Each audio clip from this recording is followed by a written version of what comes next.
چینی وزیر اعظم کی پاکستان آمد، نور خان ایئر بیس پر لی چیونگ کا پرتپاک استقبال، توپوں کی سلامی اور پھول پیش کیے۔ شنگھائی تعاون تنظیم اجلاس سمیت اعلیٰ سطح کی ملاقاتیں شیڈیول، معاہدے بھی ہوں گے۔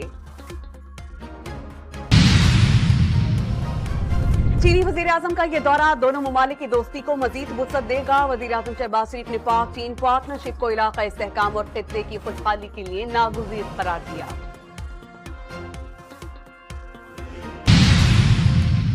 اسلام آباد میں کل سے شروع ہونے والے شنگھائی تعاون تنظیم اجلاس کے لیے غیر ملکی وفود کی آمد کا سلسلہ جاری۔ پورے شہر کو بھرپور طریقے سے سجا دیا گیا۔ سیکیورٹی کے سخت انتظامات، متبادل ٹریفک پلان بھی جاری۔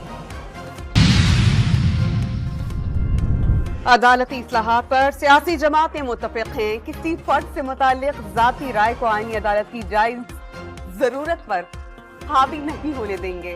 چیئرمین پیپلز پارٹی بلاول بھٹو کا ایکس پر پیغام۔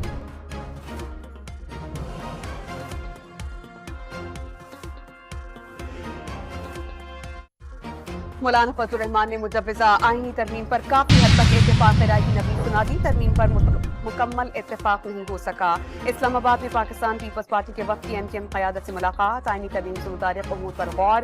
دونوں جماعتوں کا آئینی ترمیم کے معاملے پر اتفاق رائے سے آگے بڑھنے کا فیصلہ۔